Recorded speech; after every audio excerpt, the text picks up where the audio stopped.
بسم الله الرحمن الرحيم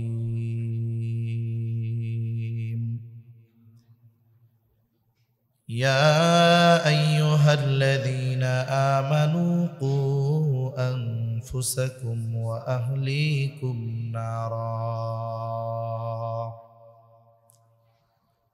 وقال رسول الله صلى الله عليه وسلم كلكم راعين وكلكم مسؤولون عن رعيته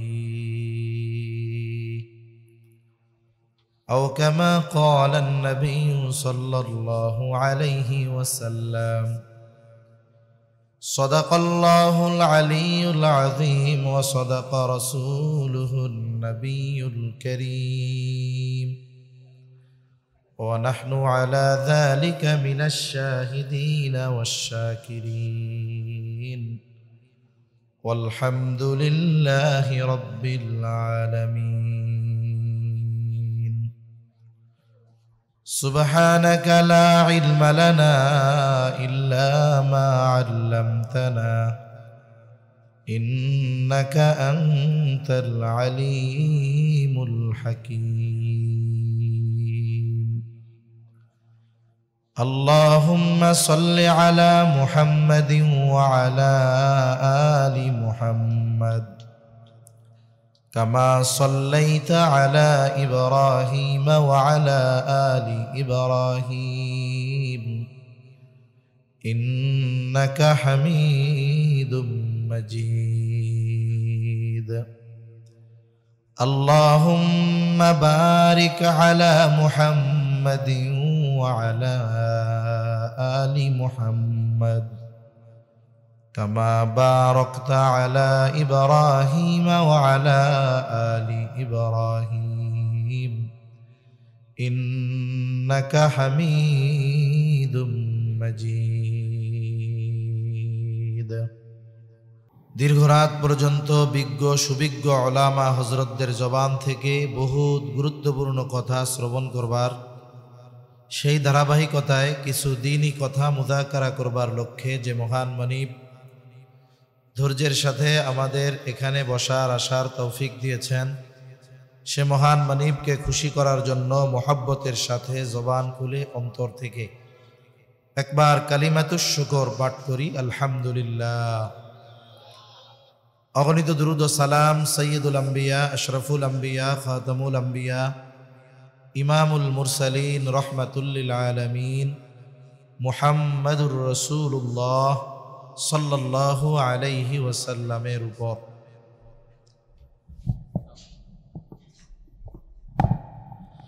সম্মানিত উপস্থিতি, রাত অনেক। আসলে দ্বীনি মাহফিলগুলায় যখন রাত বেশি হয় নামাজিদের বেশি চিন্তা, বেনামাজিদের কোনো চিন্তা নাই। আবার একটা সময় সারা রাত মাহফিল হইতো, এটা আর একটা বিষয়। কিন্তু মানুষ কম্বল খেতা নিয়ে আইসা মাঠের মধ্যে ঘুমাইতো।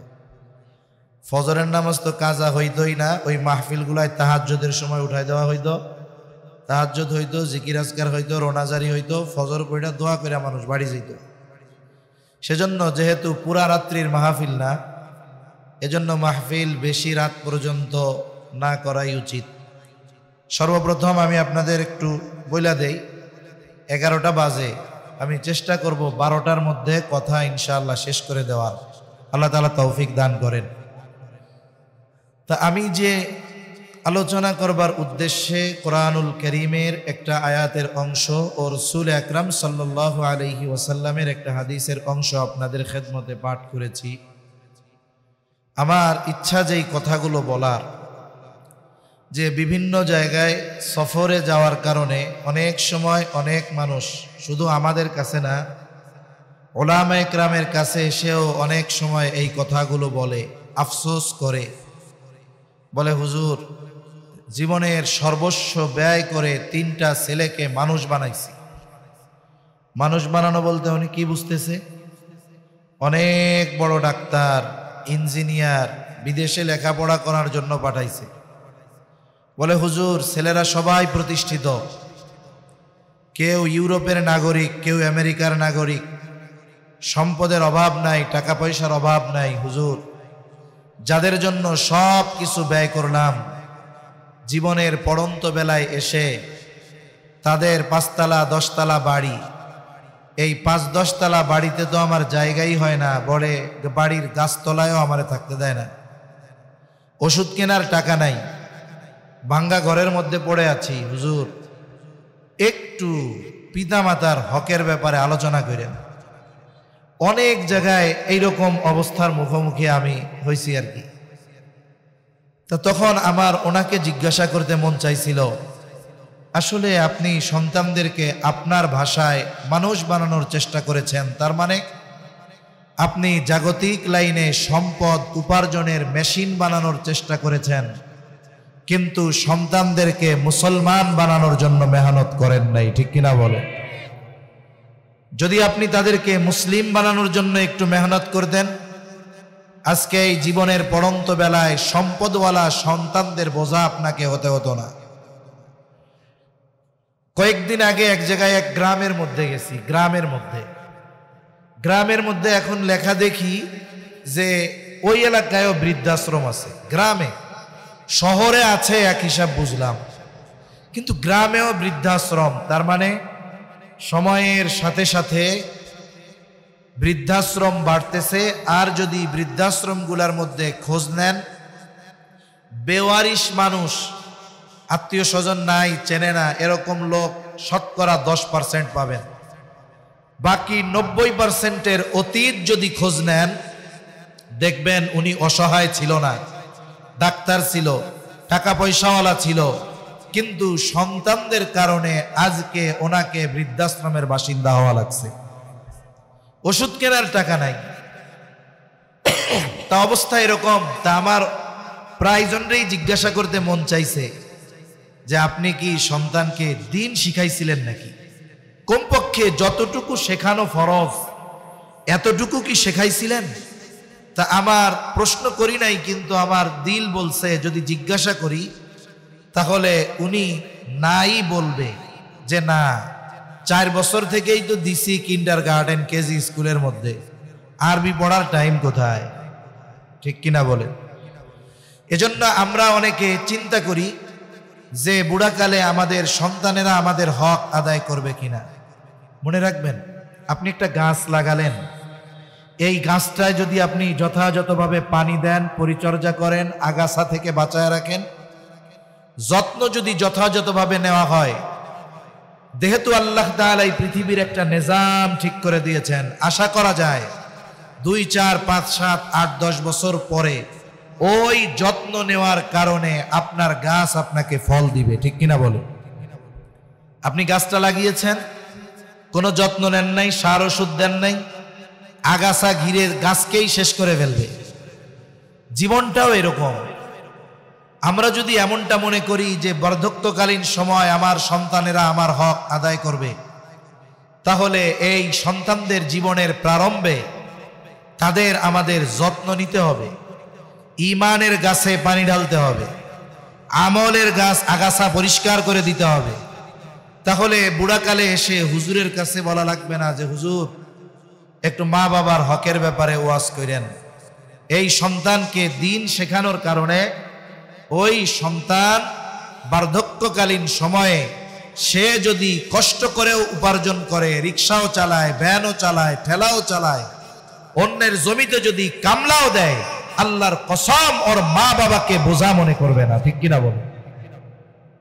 একজনকেও দেখাতে পারবেন না এরকম যে দিনদার, উপার্জন কম, মা বাবারে বোঝা মনে করে, এরকম কাউকে দেখাতে পারবেন না। এজন্য আমাদের উচিত, দেখুন সন্তানের কারণে পিতা সম্মানিত হয়, হয় কি হয় না? আজকে যে দেখছেন পিতা সন্তানকে মাদ্রাসায় দিল, সন্তান হাফেজে কোরআন হলো, বলে সন্তানের মাথায় সম্মানের পাগড়ি দেওয়া হইল। এই সন্তানকে মাদ্রাসায় বাপ দিছে, হয়তো বাবা মূর্খ, লেখাপড়া জানে না, কিন্তু বাবা মাদ্রাসায় দেওয়ার কারণে কি হলো? যেই স্টেজে ওলামা হযরতদের হাত থেকে সম্মানের পাগড়ি সন্তান গ্রহণ করছে, বলে ওলামা ইকরামের হাত থেকে ওই রকম সম্মানের পাগড়ি হাফেজে কোরআনের বাবাকেও দেওয়া হয়েছে। দুনিয়ার নিজাম কি? বলে কারো সন্তান যদি বড় অফিসার হয়, বড় ফ্ল্যাট দিয়েছে তাকে সরকার, বাপ নিজের নামও লিখতে পারে না। বলেন তো সরকার কি বলবে যে তুমি তো বিসিএস ক্যাডার, কিন্তু তোমার আব্বা তো নিজের নামও লিখতে পারে না, খবরদার এই ফ্ল্যাটে কিন্তু তোমার আব্বারে উঠাবা না, এরকম বলার সুযোগ আছে?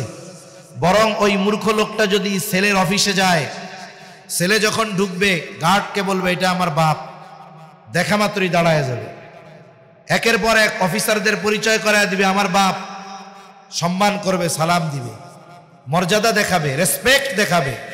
তাহলে দেখুন দুনিয়ার নিজামটা কি। বলে আপনি কষ্ট করে একটা ছেলেকে জাগতিক লাইনে উচ্চ শিক্ষিত করেছেন, সে সম্মানিত হওয়ার কারণে আপনিও সম্মান পাইতেছেন।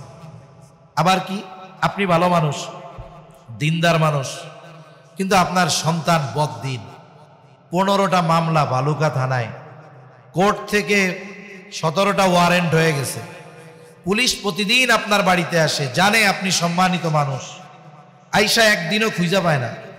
এরপরে কি করবে? এক সময় বিরক্ত হয়ে আপনার সাথে খারাপ আচরণ করবে। কি ভাষা ব্যবহার করে এটা বলা যায় না, এত অশ্লীল শব্দ ব্যবহার করবে। এমন কি সন্তানরে না পাইয়া পিটাইতে পিটাইতে ওই বাপরে নিয়ে থানার লকারে ভরে রাখে, রাখে কি রাখে না? তাহলে খারাপ সন্তানের কারণে সম্মানিত পিতা দুনিয়ায় অপমানিত হয়, এটা দুনিয়ার নিজাম। বলে আখেরাতেও তো এরকম হবে। হাফেজের বাপ বলে ওরা আমল কম, গোনা কম।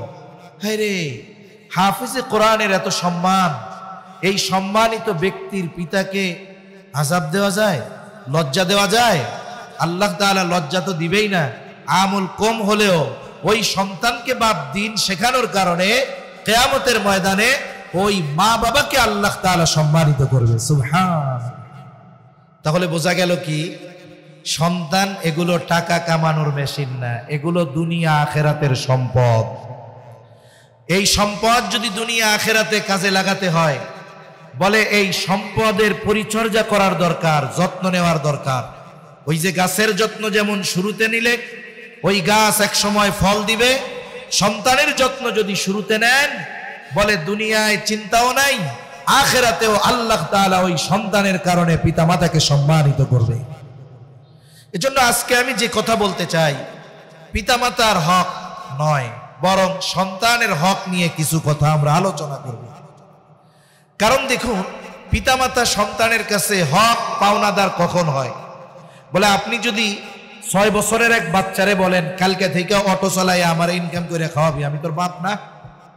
বলেন তো, আপনি যদি দোহাই দেন যে আমি তোর কাছে হক পাই, 6 বছরের বাচ্চা অটো চালায় আমারে উপার্জন করে খাওয়াবি, বলে হক আদায় করা হবে না, ওর উপরে জুলুম করা হবে।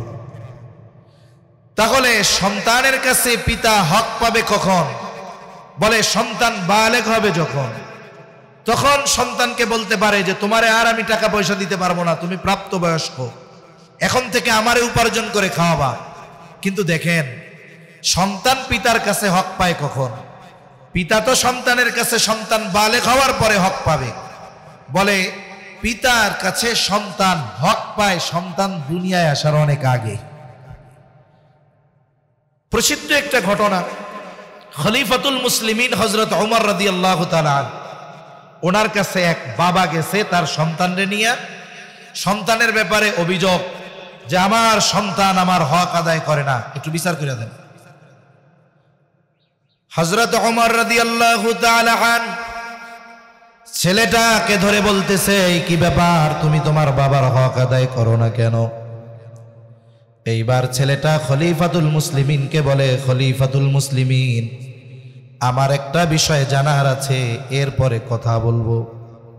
বলে হক কি শুধু পিতা মাতাই সন্তানের কাছে পায়? সন্তান কি পিতা মাতার কাছে কোনো হক পায় না? হযরত ওমর রাদিয়াল্লাহু তাআলা আনহু মৌলিক কয়েকটা হকের কথা বলেছেন। বলে 1 নম্বরে বলেন, প্রত্যেকটা সন্তানের তার পিতার কাছে প্রধান এবং প্রথম হক একটা দিনদার মা। বুঝে থাকলে জবাব দেন, সন্তান দুনিয়ায় আগে আসে না সন্তানের মা আগে হয়? তার মানে যারা বিবাহ করেছে তারা তো করেই ফেলেছে, যারা বিবাহ করে নাই বলে এদের সন্তান হবে কিনা আল্লাহ ভালো জানে। কিন্তু এই লোকটা যদি একজন বদ্দিন নারীকে বিবাহ করে, বিবাহ করার সাথে সাথে ওই ব্যক্তি তার অনাগত সন্তানের হক নষ্ট করে বসে আছে। এজন্য উচিত, নবীজি ফর্মুলা দিয়ে দিয়েছেন, বিবাহ করার ক্ষেত্রে কন্যা যাচাই বাছাই হবে কি দেখে? বলে 1 নাম্বার কন্যার দেখা হয় সৌন্দর্য, 2 নাম্বার তার বংশ, 3 নাম্বার সম্পদ, 4 নাম্বার দিন। কিন্তু দিন দারিদ্রের ব্যাপারে নবীজি বলেন ফাযফার বিযাতিদ দ্বীন। নবীজি বলেন দিনকে তোমরা প্রায়োরিটি দিবা, অগ্রাধিকার দিবা, প্রাধান্য দিবা। বাকি 3টা আছে, চেহারা সুন্দর, টাকা পয়সা আছে, বংশ অনেক উচ্চ, বলে দিন দারিদ্র নাই। ওই চেহারা দেখে সামনে অগ্রসর হয়েও না, যদি দিন না থাকে ধরা পড়ে যাবা। কেন? বলে বিবাহের আগে চামড়ার সৌন্দর্যের প্রাধান্য বেশি থাকে, আর বিবাহের পরে চরিত্রের সৌন্দর্যের দাম বেশি থাকে। আর যেই মেয়ের মধ্যে দিন দারিদ্র নাই, চ্যালেঞ্জ দিয়ে বলা যায় ওই মেয়ের চরিত্র কখনো সুন্দর চরিত্র হতে পারে না। এজন্য একদিন এক পত্রিকার মধ্যে একটা সমীকরণ করতেছি, বাংলাদেশে অনেক বিবাহ বিচ্ছেদ হয়। তা একজন লিখছে যে বিবাহ বিচ্ছেদ হয় এর মধ্যে 85% মেয়ে তাদের চেহারা সুন্দর। এর দ্বারা কি বোঝা গেল? মানে ওর চেহারার বড়াই ও করে, ওর চরিত্র না থাকলেও ও চেহারার বড়াই করে বিয়ার পরে। কিন্তু বিবাহের পরে একটা মেয়ের চামড়ার সৌন্দর্যের চাইতে চরিত্রের সৌন্দর্যের কদর মূল্যায়ন বেশি হয়। এজন্য একটা প্রবাদ আছে না, কয় জাতের মেয়ে কালো ভালো, নদীর পানি ঘোলাও ভালো। এই জন্য আমাদের উচিত সন্তানদের বা আত্মীয় স্বজনের বিবাহ দেওয়ার ক্ষেত্রে মেয়ের দিনদারিত্বকে প্রাধান্য দেওয়া। নবীজি বলেন দিনদারিত্বকে প্রাধান্য দাও, তা না হলে তোমাদের হাত ধুলায় মলিন হোক। এর মানে বোঝা গেল কোন পিতা যদি দিনহীন কোন নারীকে বিবাহ করে, বলে সে সন্তান আসার আগেই সন্তানের হক নষ্ট করে বসে আছে। যদি দিন থাকে, বাকি 3টা যদি থাকে, তাহলে ভালোর উপরে ভালো। দেখুন যদি এমনটা হয় যে একটা দিনদার মেয়ের সাথে বিবাহ হয়েই গেছে কিন্তু চেহারাটা অনেক ভালো না, অনেক টাকা পয়সা নাই, আরে একটু সবর করেন না, দেখা যাবে এই মেয়ের দিনদারিত্বের কারণে আল্লাহ সুবহানাহু ওয়া তাআলা ওই মেয়ের গর্ভে এমন সন্তান আল্লাহ দান করবে যেই সন্তান পিতা মাতার চক্ষু হৃদয় শীতলকরণের কারণ হবে। ঠিক কিনা বলেন? সেজন্য সন্তানের 1 নম্বর হক, বলে একজন দিনদার মা বিবাহ সম্পাদন হয়ে গেল, এরপরে যখন একটা কন্যা, একটা নারীর গর্ভে একজন সন্তান আসবে, বলে এই সময়টাতে একজন নারীর অনেক কিছু করণীয় আছে। আমার আগে হযরত খুবই গুরুত্বপূর্ণ কথা সুন্দর একটা হাদিসের গল্পের মাধ্যমে বলেছেন। এইখানে কি বোঝা গেছে দেখুন, সন্তান দিনদার হওয়ার ক্ষেত্রে, মুত্তাকি পরহেজগার হওয়ার ক্ষেত্রে বাবার চাইতে মায়ের ভূমিকা সবচাইতে বেশি থাকে। ঘটনাটা শুনছেন না আপনারা? এর দ্বারা মূল কথা কি, যে নারীদের সন্তান গঠনের ক্ষেত্রে তাদের ভূমিকা বেশি থাকে, যদিও তারা টাকা পয়সা ইনকাম করে না, ঘরে পোলাপান নিয়ে থাকে, কিন্তু প্রভাব সবচাইতে বেশি সন্তানের উপরে তার মায়ের পড়ে। আধুনিক বিজ্ঞান কি বলে, আমরা তো মায়ের রেহেমে যখন ওই শুক্র 1 ফোঁটা কীট পানি যখন পৌঁছাইছে, মানে এই ফোঁটাটা একটা মানব দেহে পরিণত করবেন আল্লাহ, সবগুলো পিছে পড়ে গেছে, ওইটা জায়গা মতো পৌঁছায় গেছে। ওই যে শুরু হইল দিন গণনা, 120 দিনের প্রসেসিং। আল্লাহ তাআলা ওই একটু কণা পানিকে একটা মাংসের টুকরায় তৈরি করেন। হাদিসের মধ্যে আসছে 120তম দিনে মায়ের পেটের মধ্যে আল্লাহর আদেশে ফিরিস্তা রূহ নিয়ে চলে যায়। এবার কি করে, সিলাম মরা মাংসের টুকরা, ওর মধ্যে রূহ ফুঁকে দেওয়া হয়। যখন রূহ ফুঁকে দেওয়া হয়, বলে তখন ওই মরা মাংসের টুকরাটা প্রাণ ফিরে পায়।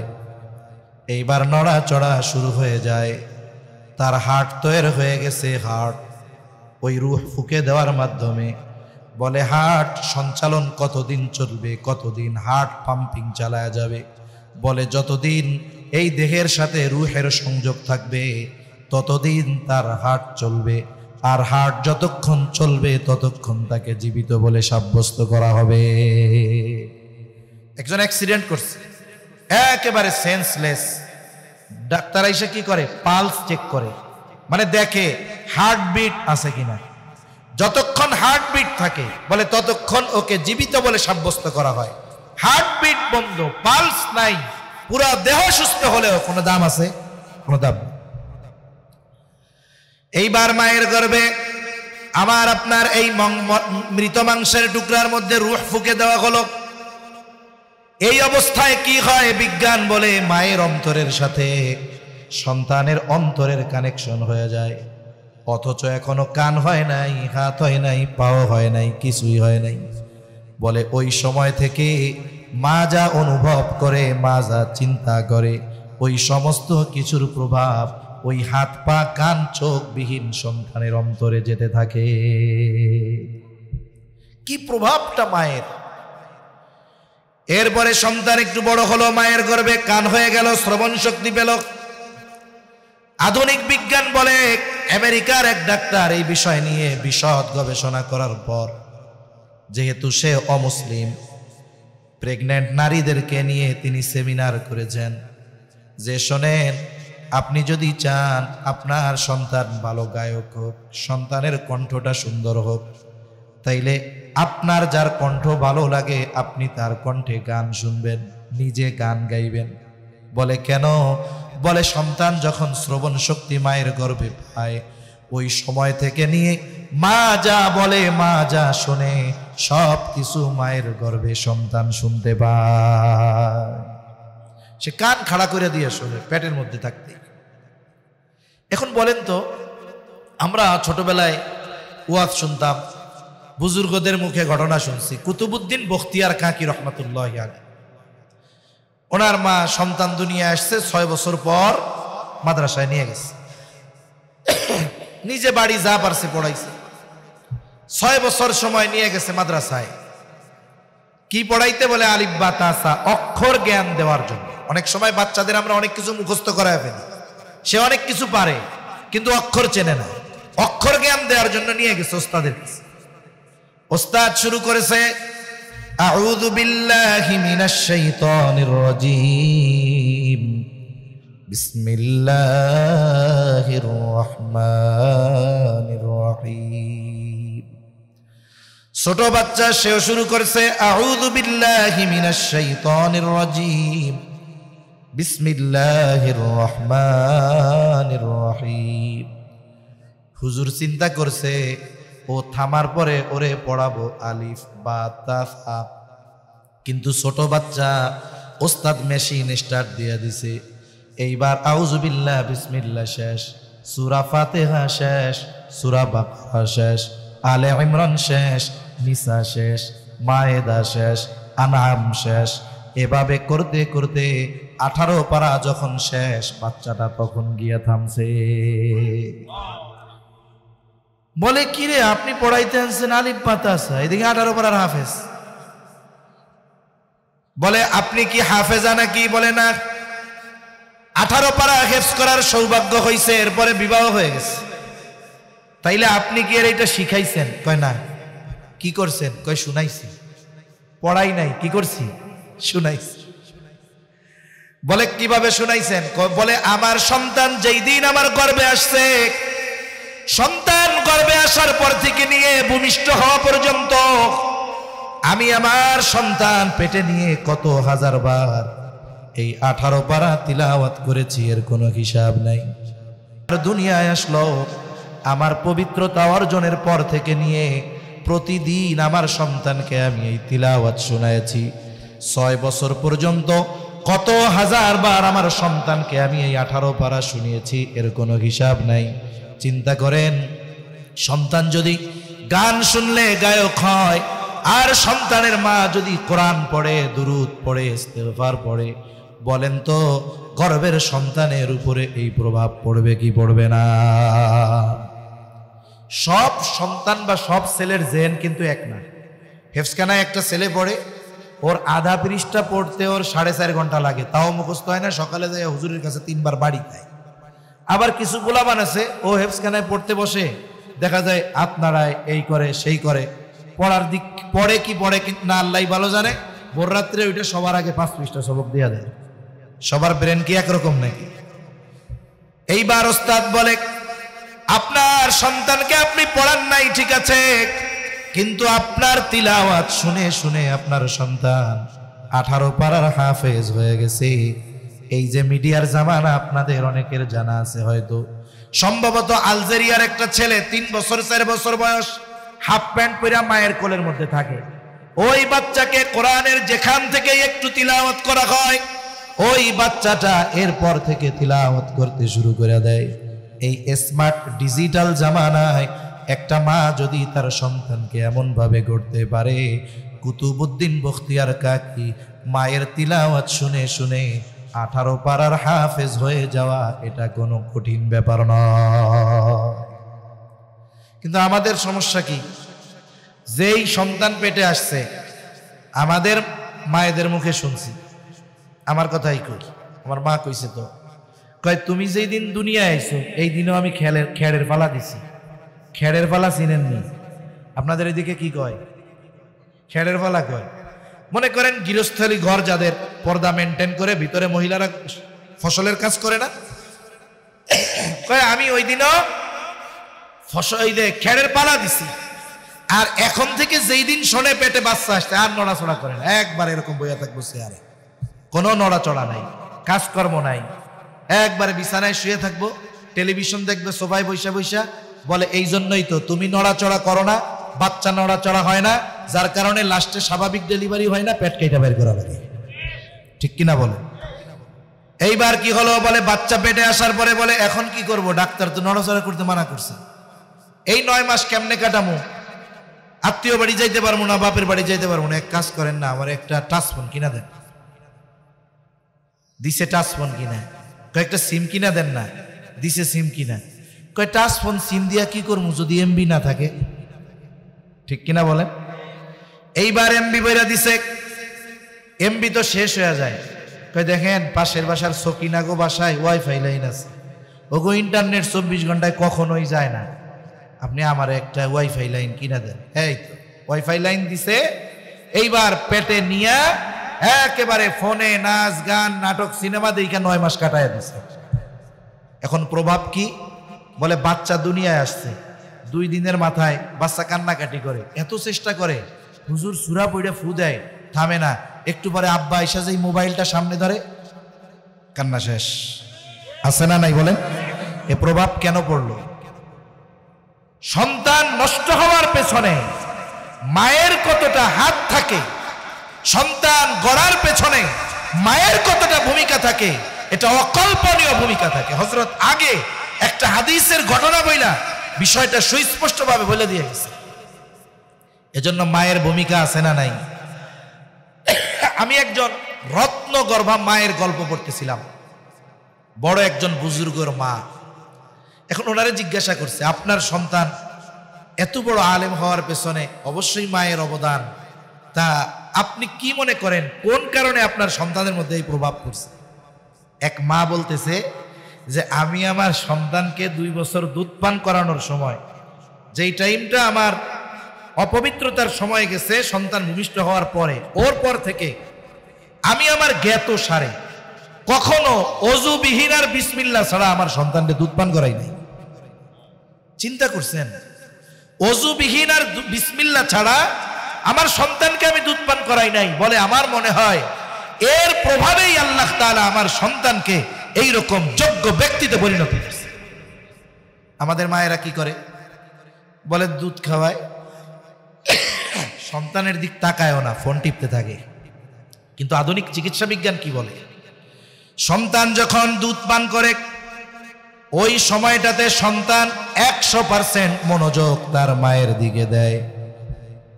যদি কারো দুগ্ধপোষ্য শিশু থাকে খেয়াল করে দেখবেন ওই বাচ্চাটা মায়ের স্তন থেকে দুধ পান করে আর মায়ের চেহারার দিকে তাকায় থাকে। আধুনিক বিজ্ঞান বলে ওই সময় মায়ের উচিত সন্তানের দিকে হাসি মুখে তাকায় থাকা, আর ওই সময়টাতে মা সন্তানকে যা বলে যা শোনায় ওর প্রভাব বাচ্চার মধ্যে পড়ে, কারণ বাচ্চা 100% খেয়াল দিয়ে কথাগুলো শুনতে থাকে। কিন্তু আমরা কি করতেছে, আমাদের মা বোনেরা ফোন টিপতেছে, ফোন করাচ্ছে। বলে আই কন্ট্যাক্ট দরকার বাচ্চার সাথে, বাচ্চার মায়ের চোখাচোখি থাকতে হবে, চোখে চোখ রেখে তখন সে কথা বলবে, বাচ্চাকে শোনাবে। বাচ্চারই তো মুখস্থ করানো লাগবে না, সে যা বলবে বাচ্চা তা শুনবে, এটাই যথেষ্ট। এরপরে আসেন কি হলো, বাচ্চা ভূমিষ্ঠ হলো। বাচ্চা ভূমিষ্ঠ হওয়ার 7ম দিন বাচ্চার জন্য কিছু করণীয় বিষয় আছে। আমি মোটা মোটা বিষয়গুলো শুধু বলবো। বলে 1 নাম্বার, 7ম দিন তার মাথার চুলগুলো মুন্ডায়া ওই চুলের ওজন পরিমাণ অথবা ওই স্বর্ণ অথবা রূপ্য অথবা উভয়টার সমমূল্য যে কোনো একটা সাদকা করে দিবে। 2 নাম্বার, বলে বাচ্চার আকিকা করবে। আকিকা হযরত আকিকার কথা বলছে, বলে ছেলে হলে 2টা দিয়া, মেয়ে হলে 1টা দিয়া। 7ম দিন, 14তম দিন অথবা 21তম দিন। বলে আপনার অ্যাবিলিটি নাই, ছেলে হইছে, 1টা দিয়া আপনি 7 দিনে দিয়ে দেন, অসুবিধা নাই। কিন্তু অনেক মানুষ ইচ্ছা করে বিলম্ব করে, সামর্থ্য থাকার পরেও কি করে, বলে কোরবানির সাথে আকিকা দিয়া দিমুনে। এটা জায়েজ তো, তবে আপনার আমল যদি সুন্নাহর উপরে করার সুযোগ থাকে, সুন্নাহর উপরে করতে হবে।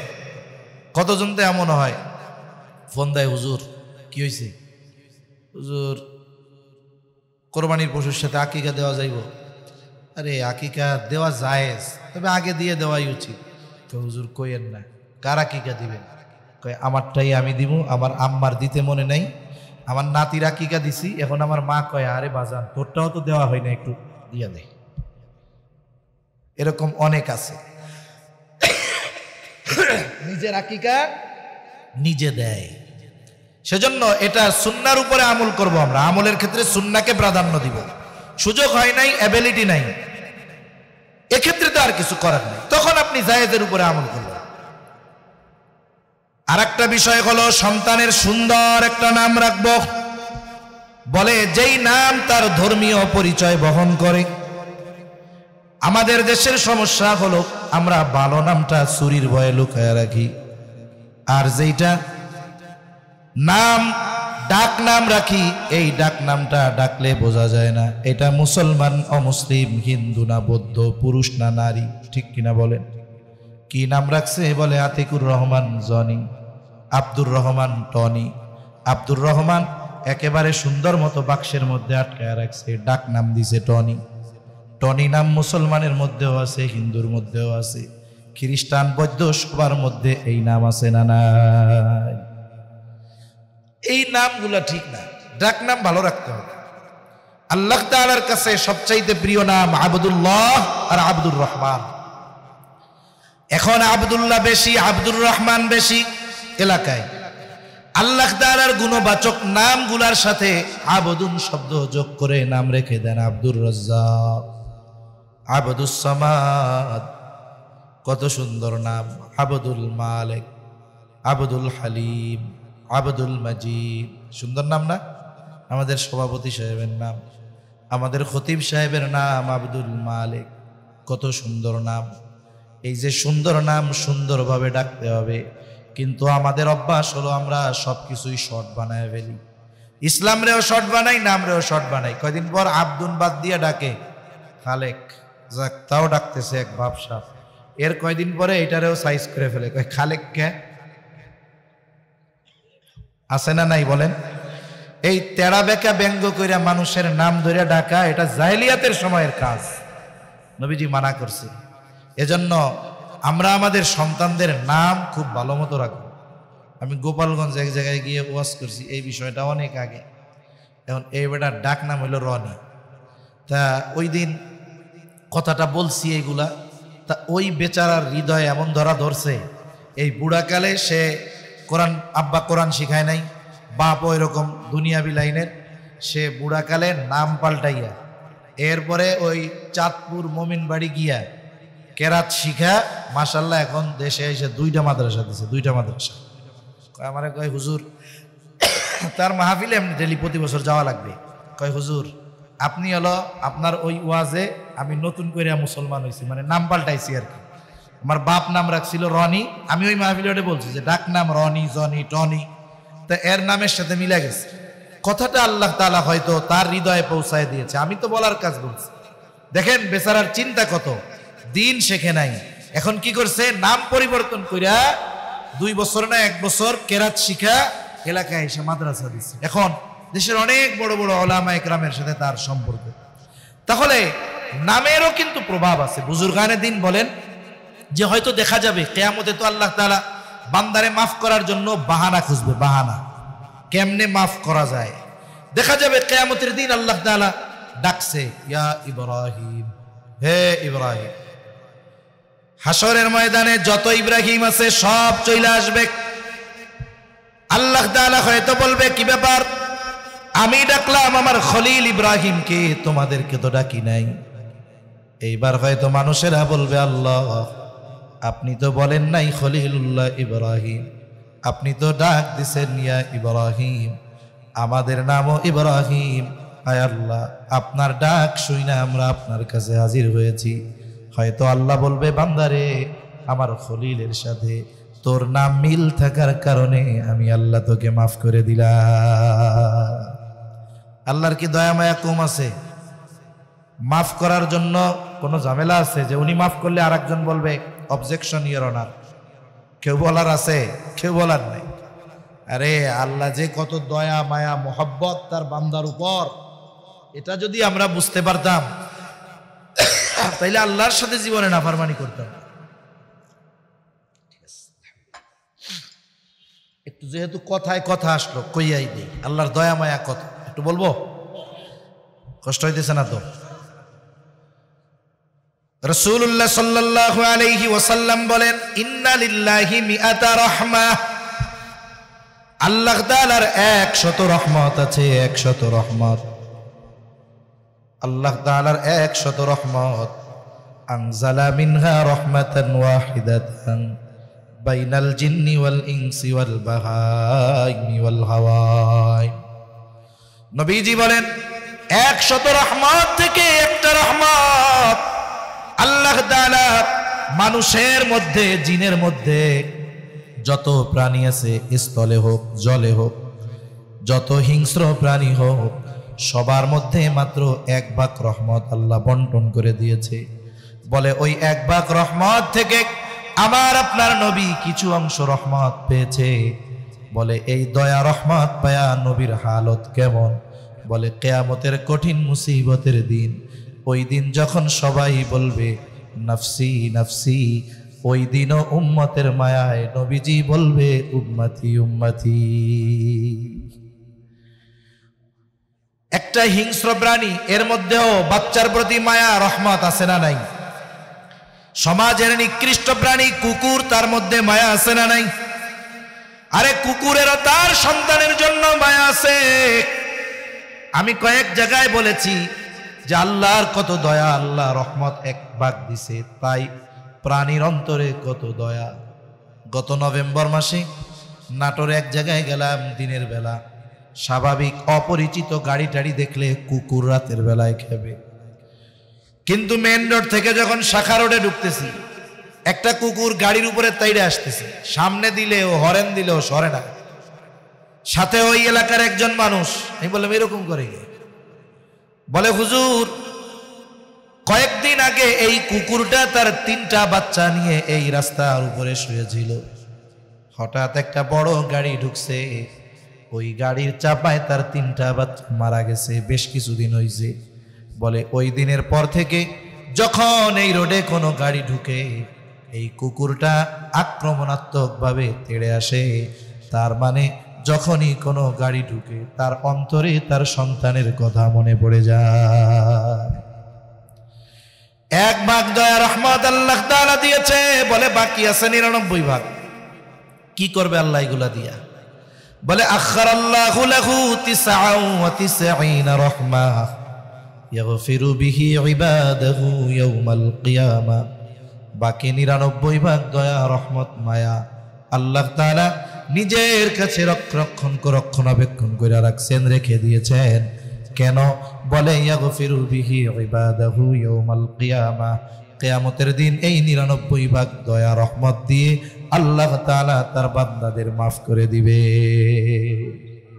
এজন্য ভালো একটা নাম, এটা নাজাতের কারণ হয়ে যেতে পারে। সন্তানের ভালো একটা নাম রাখবো, এরপরে সন্তানের বুলি ফোটে না। 9-10 মাস বয়স থেকে দেখবেন ওর একটু কথার ভাব আসে, বা এরকম কয় আর কি। সন্তানদেরকে শেখানো যায় না, ওর সামনে করলে ওইটাও শিখে। আপনি ছোট বাচ্চা যারা 3, 4, 5 বছর, এদের আদেশ দিয়ে করাতে পারবেন না, ওর সামনে করবেন, দেখবেন ও এটা করে।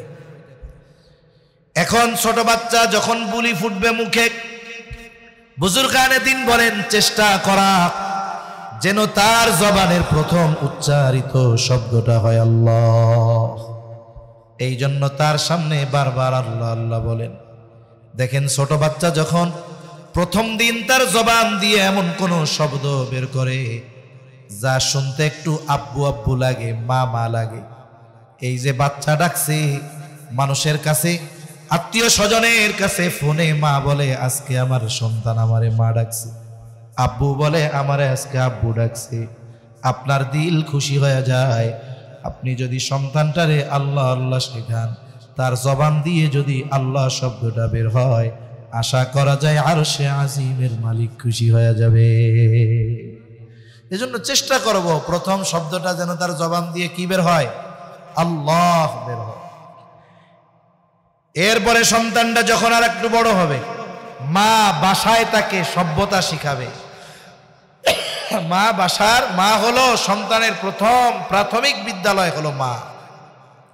এরপরে সন্তান যখন একটু বড় হবে, সর্বপ্রথম তাকে কোরআনের শিক্ষা দিতে হবে। আগে দিন নিজে শেখা যেমন ফরজ, সন্তানদের শেখানোর ব্যবস্থা করা এটা সন্তানের হক।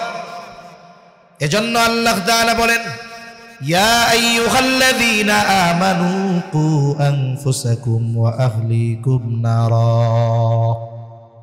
আল্লাহ তাআলা বলেন, হে ঈমানদারেরা, নিজে জাহান্নামের আগুন থেকে বাঁচাও, অধীনস্থদের বাঁচাও।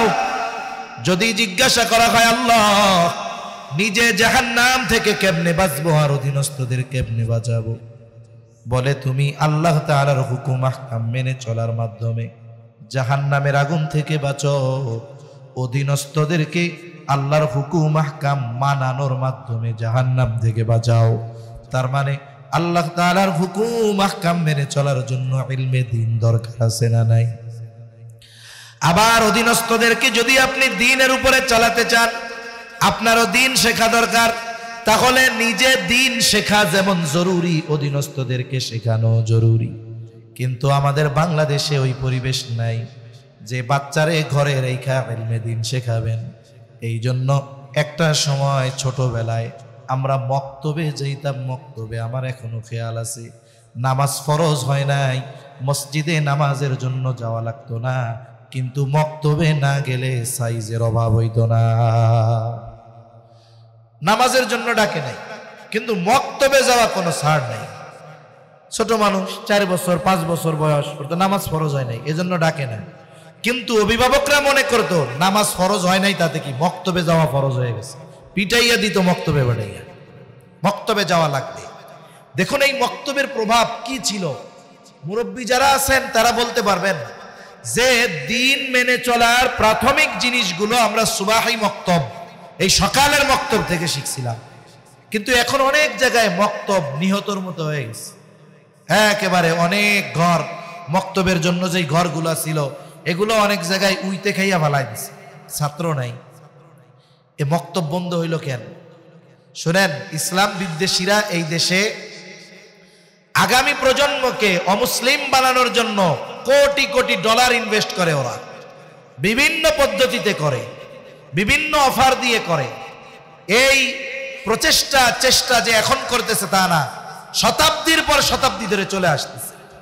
যদি ওসমানী খেলাফতের ইতিহাস আপনারা পড়তেন তাহলে জানতে পারতেন যে ইহুদিরা ওই সময় থেকে নিয়ে মুসলমানদের আগামী প্রজন্মকে ধ্বংস করার জন্য যেই ব্যবস্থাপনা গ্রহণ করেছিল এর অন্যতম ব্যবস্থা ছিল শিক্ষা ব্যবস্থা।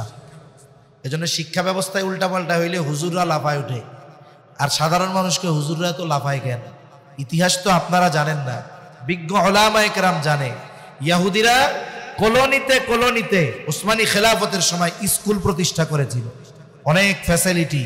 এগুলো দেখায়া দেখায়া মুসলমানদের সন্তানদের ইহুদিদের স্কুলে ভর্তি করত। দেখা যাইতো উপরে সুরতে সিরাতে মুসলমান, কিন্তু অন্তরে কুফরি ঢুকায়া দিত, ইসলামী বিদ্বেষ ঢুকায়া দিত। দেখা যাইতো একটা সময় এরাই ইসলামের বিরুদ্ধে দাঁড়ায় গেছে। এরাও খোঁজ খবর নিয়ে দেখে উপমহাদেশ বাংলাদেশ এই জায়গার মুসলমানেরা সকালটা শুরু করে কোরআন দিয়া। যা হোক তা হোক, সকালে পোলাপান পিডায় পাঠাই দিবে মক্তবে, আর বাড়ির নারী পুরুষ এরা সকালে কোরআন তিলাওয়াত করবে। তখন তো আর মোবাইল ছিল না, তাড়াতাড়ি ঘুমায়া যাইতো, উঠতো আগে আগে, আজানের আগে উঠে যাইত মা বোনেরা দাদিরা, উঠান বাহির বাড়ি সব ঝাড়ু দিত রাতের আধারে। এবার আজান হয়েছে, বেটারে ডাক দিত, বেটা ওইটা অজু কইরা অন্যান্য যারা নামাজ ফরজ পোলাপান এদের নিয়ে চলে যাইত মসজিদে, আর এদিক দিয়ে মহিলা নামাজ শেষ করে কোরআন তিলাওয়াত করা শুরু করে দিত। ঠিক কিনা বলেন? মক্তবে পোলাপান পড়তেছে, মসজিদে মুরব্বী পড়তেছে, বাসায় মহিলারা কোরআন পড়তেছে। ওরা চিন্তা করলো কেমনে দূর করা যায়, এই সকালটা ওদের কোরআন থেকে দূর করতে হবে, সকালে কোরআনের সাথে স্পর্শ লাগতে দেওয়া যাবে না। এই বুদ্ধি করেই সর্বপ্রথম এনজিওরা, খ্রিস্টান মিশনারি, এরা বাংলাদেশে সর্বপ্রথম কেজি স্কুল চালু করছে। কতটুকু আপনারা জানেন আমার জানা নাই। এই যে কেজি স্কুল, এটা চালু হয়েছে খ্রিস্টান মিশনারির মাধ্যমে। আমাদের অঞ্চলগুলোতে দেখছি প্রথম সময়ে প্রত্যেকটা কেজি স্কুল খ্রিস্টান মিশনারির তত্ত্বাবধানে পরিচালিত হইত। এখন ওরা সিলেবাস দিছে কি, আমরা প্রাইমারিতে যারা অনে পড়তাম যাইতাম হলো 10টায়, আসতাম 12টায়, আর যারা 3, 4, 5 এরা 12টায় যাইতো, 4টায় আসতো। আর ওরা সিলেবাস করলো কি, বলে সকাল 6টায় নিয়ে যাইতে হবে। স্কুলে ভর্তি হইতাম 6 বছরে, কয় আপনার পোলারে ভর্তি করতে হবে 4 বছরে। কি কি আছে না, নার্সারি, পেলে, কেজি 1, এরপরে 1। নার মানে 1-এ ওঠার আগে আরো 3 বছর পড়াইতে হবে, কোনো সুযোগ নাই। আব্বা ঠিক মতো না ডাকতে পারলেও ওই যে ইংরেজিতে কথা বলবে, অনেকগুলো বই পড়বে। এইবার মা বাপ ওইদিকে তাকায়া মক্তব থেকে বাচ্চারা নিয়ে গেল কোথায়? কেজি স্কুলে। মক্তব আস্তে আস্তে শূন্য হইতেছে। মা আগে সকালে কোরআন পড়তো, মার তো পড়ার টাইম নাই, সকালে বাচ্চারা নিয়ে দিয়াইতে হইব না, ওনার পড়াও বাপ। উলামায়ে কেরাম আসলে উম্মতের কল্যাণ চায়। ওনারা চিন্তা করলেন কিরে মক্তব খালি হয়ে যায় কেন? এখন ওনারা চিন্তা ফিকির করে যেই জিনিসটা পাইলেন যে কেজি স্কুলের রোগে ধরছে। কিসের রোগে ধরছে? কি করা যায়? বলে উলামায়ে কেরাম পদ্ধতি বের করলেন। নাম কি? বলে নুরানি পদ্ধতি। বলে ইসলামিক কিন্ডারগার্টেন আজকে এখানে উদ্বোধন হলো। বলে নাম হয়তো ইসলামিক কিন্ডারগার্টেন, কিন্তু পদ্ধতি চলবে নুরানির। ওইখানে গিয়া কেজি স্কুলে গিয়ে হয়তো একটু ইংরেজি শিখবে বলবে, আর এই মাদ্রাসাগুলায় যেই সন্তানেরা আসবে ওরা বাংলা, অঙ্ক, ইংরেজি তো শিখবে, সাথে সাথে মুসলমান হওয়ার জন্য যা দরকার উস্তাদেরা সযত্নে মুসলমান বানানোর শিক্ষাও তাদের দিবে। ক্লাস 3 পর্যন্ত এই নুরানি মাদ্রাসাগুলায় পড়লে একটা সন্তান তার দৈনন্দিন জীবনে যা দরকার সব সে পারে। ইসলামের উপরে চলার জন্য যতটুকু দরকার মোটামুটি সবকিছু তার অর্জিত হয়ে যায়। ক্লাস 3 পর্যন্ত পড়লে কোরআন শুদ্ধ। বলে শেষের 1-2 পারা অনেকে মুখস্থ করে ফেলে। বলে নামাজের যত মাসলা মাসাইল আছে সব জানে, জানাজা পড়ানোর দরকার তাও পারে, টু জেড সব তার শেখা হয়ে যায়। উলামায়ে কেরাম এমন এক সিলেবাস আবিষ্কার করলেন, যেই সিলেবাস আবিষ্কার করার মাধ্যমে কেজি স্কুলের সাথে কম্পিটিশন হয়ে গেল। এই প্রতিষ্ঠানগুলো আসার পরে সন্তানেরা দুনিয়ার লাইনের জ্ঞানও অর্জন করে, সাথে সাথে মুসলমান হওয়ার জন্য যা দরকার তাও ওস্তাদেরা তাদেরকে সযত্নে শিখায়া দেয়। এতে কি হইল? বলে আলেম হওয়া জরুরি না, মুসলমান হওয়া জরুরি। কি হওয়া জরুরি জোরে বলেন? এখন আপনি এই দিন না শিখায় কেমনে মুসলমান বানাবেন? এজন্য আমাদের কি উচিত, এই যে ইসলামিক কিন্ডারগার্টেন হচ্ছে, এ তো নাম বলা হয় আর কি ওরকম, কিন্তু এখানে মূলত কি পড়ানো হবে? বলে এখানে নুরানির সিস্টেমেই পড়ানো হবে। আপনার সন্তান জাগতিক জ্ঞান অর্জনের সাথে সাথে আপনার সন্তান দ্বীনি জ্ঞান অর্জন করবে। এই বাচ্চাগুলো অনেক জায়গায় 5 পর্যন্ত আছে, এরকম ইসলামিক কিন্ডারগার্টেন বলেন, নুরানি বলেন, যা বলেন। এই বাচ্চাগুলো যখন 5-এ উঠে বৃত্তি দেয়।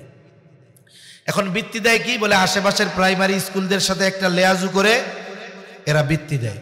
দেখা গেল ওই স্কুলের 30 জন বৃত্তি পাইছে। প্রধান হেডমাস্টার তো গর্বের ঠেলায় লাফায় যে আমার স্কুলে 30টা বৃত্তি পাইছে। খোঁজ নিয়ে দেখা যায় 30 জনই পাশের মাদ্রাসার ছাত্র। ঠিক কিনা বলেন? নুরানির কি প্রভাব! গত বছর একজন শিক্ষামন্ত্রী ছিলেন গত টার্মের, তিনি ইসকনের দ্বারা প্রভাবান্বিত ছিলেন। একসময় উনি এই মাদ্রাসাগুলোর দিকে নজর দিছে। ফেনীতে একটা রিপোর্ট দেখলাম, ফেনীর যিনি ডিসি উনি বলতেছে নুরানি মাদ্রাসাগুলোকে নজরদারির মধ্যে আনতে হবে। এত ছাত্র কেন? প্রাইমারি স্কুল থেকে ছাত্ররা ওইখানে যায় কেন? এজন্য নুরানি মাদ্রাসার উপরে নজরদারি করতে হবে। কথাটা কেমন হইল? বলে আপনারা বিল্ডিং বানায় দিচ্ছেন, ওস্তাদদের মোটা অঙ্কের বেতন দেন, এরা কি পড়ায় যে স্কুলে না পড়ে তারা মাদ্রাসায় চলে আসে? জবাবদিহিতার কাজ করায় তো প্রাইমারির শিক্ষকদেরকে দাঁড় করানোর দরকার ছিল। ঠিক কিনা বলে? গ্রামে কিছু মানুষ আছে ভাব, কিন্তু বীরের ভাব দেখায় ওয়াইফের সাথে, মানে বাইরে এক জায়গায় খাইছে পিডানি, মেজাজ খারাপ আছে না? বাইরে যে যার হাতে পিডানি খাইছো তুমি তারে পিটাও, ও আইসা ঘরে আইসা বউরে পিটাই। আছে না এরকম কিছু বীর পুরুষ? আসলে তো এগুলো কাপুরুষ, বীর পুরুষ না। এখন দেখেন তোমার প্রাইমারি স্কুল ছাত্র শূন্য হয়ে যাচ্ছে এত ফ্যাসিলিটির পর।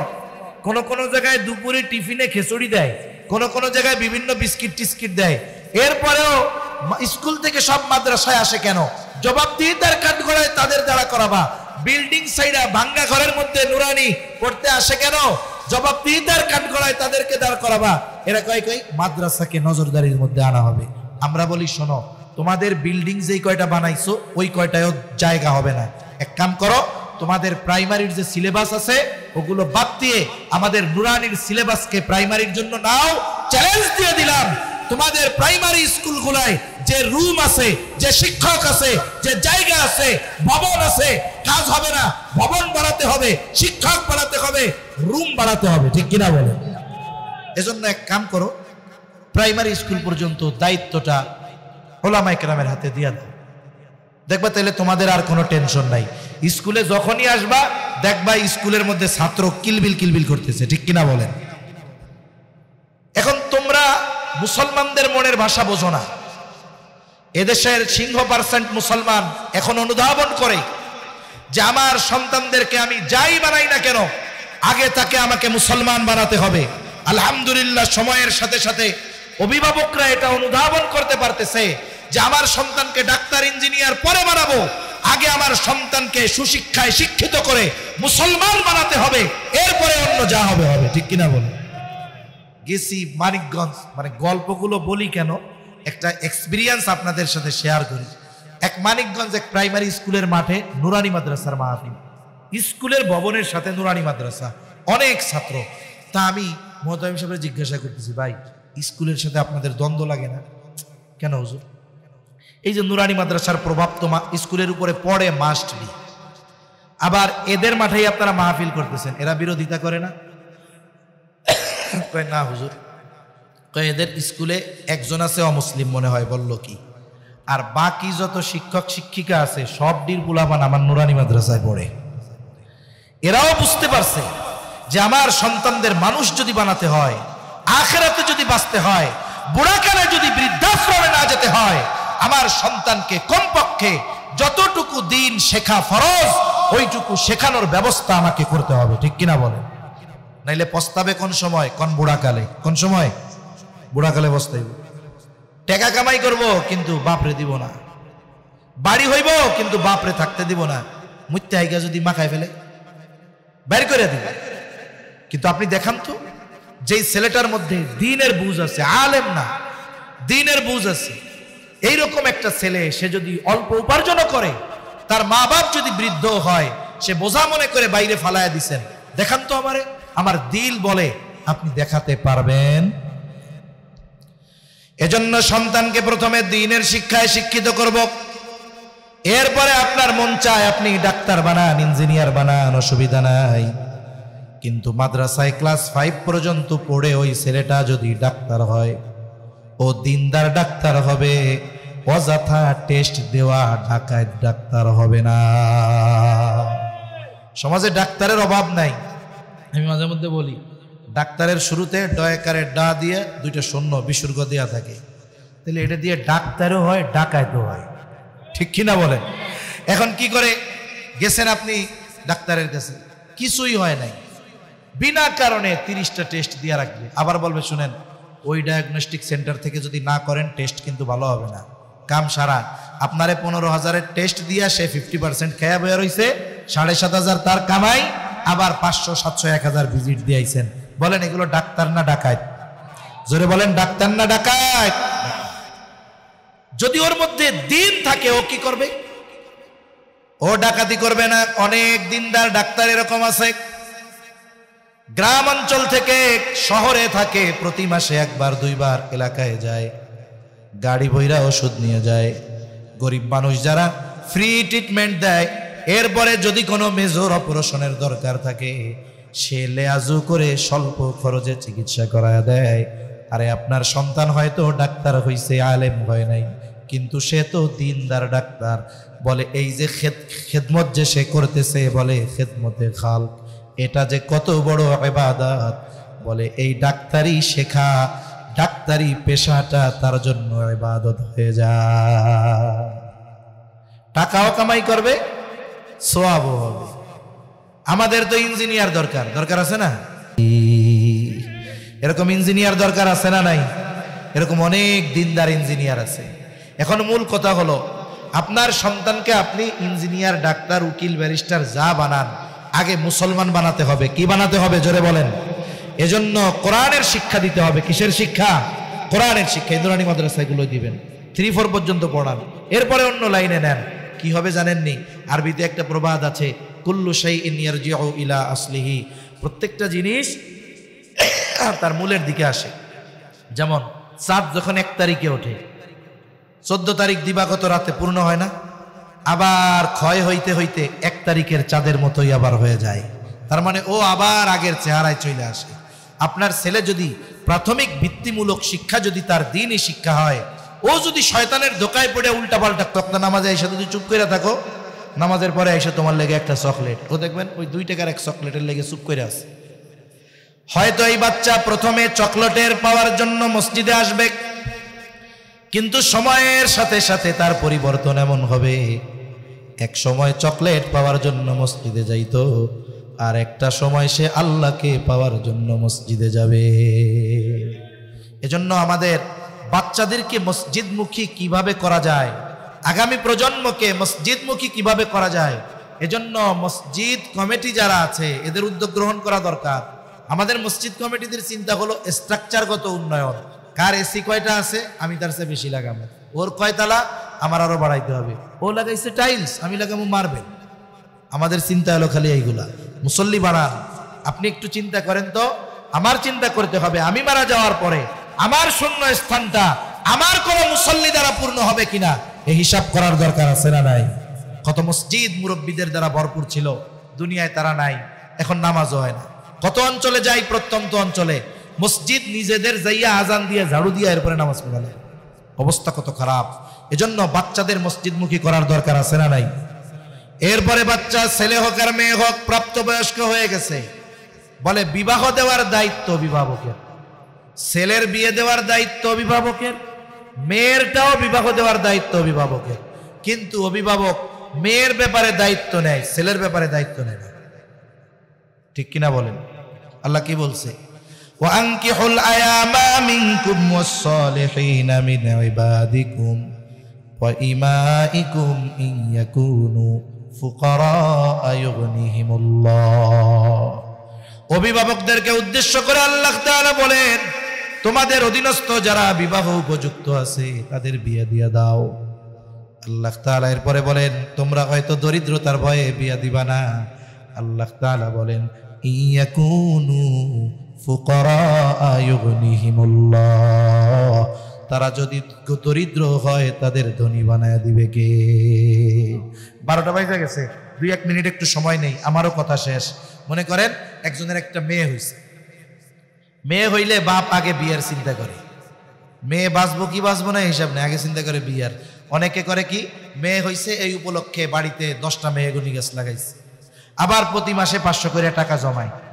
এখন মেয়ের বিয়া দিবে 18 বছর 17 বছর বয়স, এই সময় গাছগুলো এত বড় হইছে, 10টা গাছের দাম মনে করেন 15 লাখ, আর টাকাও জমাইছে 5 লাখ। এবার মেয়েরে বলে তোমার যেদিন জন্ম হয়েছিল তোমারে বিয়া দেওয়ার নিয়তে ওই আমি 10টা গাছ লাগাইছিলাম, তারপরে এই যে টাকা জমাইছি তা 5 লাখ হয়েছে, মোট 20 লাখ, গাছ বেচা 15, এই যে 15 লাখ, বিয়ায় খরচ হয়েছে 5 লাখ, আর এই যে 15 লাখ দিয়ে তুমি যা চাও তুমি তাই করো আম্মা। আচ্ছা, মেয়েরে বিয়ে দেওয়ার দায়িত্ব আল্লাহ দিছে, পোলারে দায়িত্ব দিছিল না?